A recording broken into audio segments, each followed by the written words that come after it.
Badan Penelitian dan Pengembangan Kesehatan Kementerian Kesehatan Republik Indonesia selama tahun 2015 telah melakukan beberapa riset berskala nasional. Ini dilakukan sebagai bagian dari tanggung jawab mencerdaskan bangsa melalui hasil penelitian dan pengembangan di bidang kesehatan. Beberapa riset skala nasional yang dilakukan selama kurun waktu 2015 adalah sebagai berikut. Riset khusus vektor dan reservoir penyakit atau RIKHUS Vektora. Riset ini dilakukan karena ancaman risiko penyakit tular vektor dan reservoir secara global dan nasional sangat tinggi. Data biodiversitas fauna Indonesia yang kompleks akibat kondisi biogeografis atau pertemuan daerah oriental dan Australia belum diperbaharui.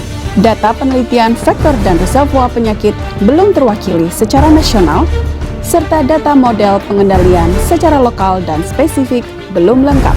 Pelaksanaan riset dilakukan berkesinambungan selama 3 tahun di sejumlah kabupaten atau kota Indonesia, dimulai tahun 2015 hingga 2017. RIKHUS Vektora menggunakan rancangan studi potong lintang atau cross-sectional study. Mekanisme pengambilan sampel yaitu nyamuk, jentik, tikus, dan kelelawar meliputi identifikasi, pengambilan spesimen darah, cara penyimpanan, pengemasan, dan pengiriman sampel spesimen dan darah nyamuk, tikus, dan kelelawar selama penelitian. Data dan informasi dari penelitian ini dapat dimanfaatkan pemangku kebijakan sebagai dasar perencanaan dan evaluasi program pengendalian penyakit tular vektor dan reservoir atau zoonosis di Indonesia. Riset skala nasional kedua yang telah dilakukan adalah riset khusus eksplorasi pengetahuan lokal etnomedicine dan tumbuhan obat berbasis komunitas di Indonesia atau riset tumbuhan obat dan jamu yang disingkat RISTOJA. Setelah tahun 2012, RISTOJA kembali diadakan tahun 2015. RISTOJA 2015 dilaksanakan di 24 provinsi. Data yang dikumpulkan meliputi data demografi pengobat tradisional, jenis ramuan yang digunakan, jenis penyakit atau gejala yang diobati oleh pengobat tradisional, dan data tumbuhan obat. Kegiatan RISTOJA diawali dengan rapat persiapan, rapat koordinasi teknis, training of trainer, dan training center untuk tim peneliti. Selanjutnya, dilakukan kegiatan pengumpulan data. Pengumpulan data dimulai dengan penentuan informan. Informan dalam penelitian ini adalah pengobat tradisional. Informan ditentukan dengan metode purposive sampling berdasarkan informasi dari penghubung, yakni tokoh masyarakat adat, kepala desa, kepala kampung, petugas dari Dinas Kesehatan, puskesmas, atau dari sumber terpercaya lainnya. Metode yang digunakan dalam pengumpulan data adalah wawancara, observasi, dan dokumentasi. Selain itu, dilakukan koleksi sampel tumbuhan untuk herbarium dan DNA fingerprinting. Riset kesehatan nasional berikutnya adalah analisis cemaran kimia makanan atau ACKM.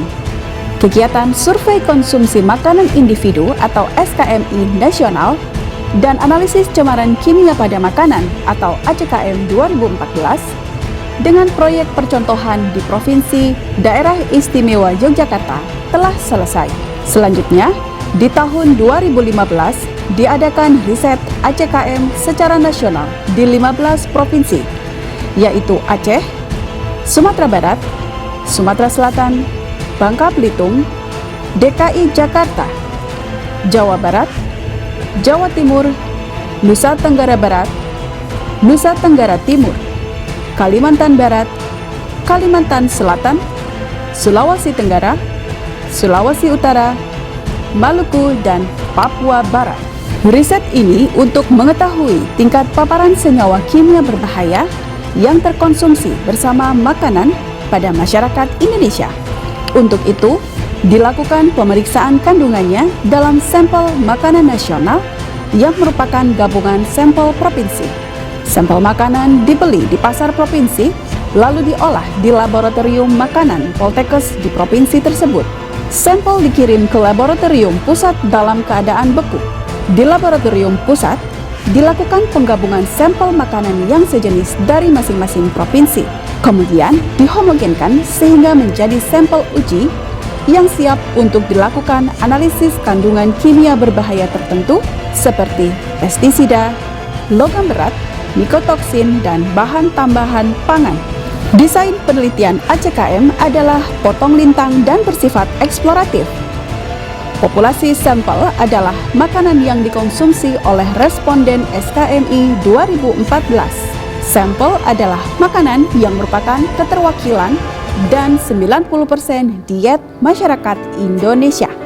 Hasil Litbangkes diharapkan dapat digunakan oleh pembuat program pembangunan kesehatan untuk menghasilkan kebijakan tepat sasaran dan dibutuhkan masyarakat. Diharapkan derajat kesehatan masyarakat meningkat demi mencapai masyarakat sehat yang mandiri dan berkeadilan. Stakeholders Balitbangkes seperti akademisi dan peneliti, mahasiswa, pers, serta masyarakat umum dapat juga menjadikan hasil Litbangkes sebagai referensi terpercaya untuk memperoleh informasi yang valid dan akuntabel.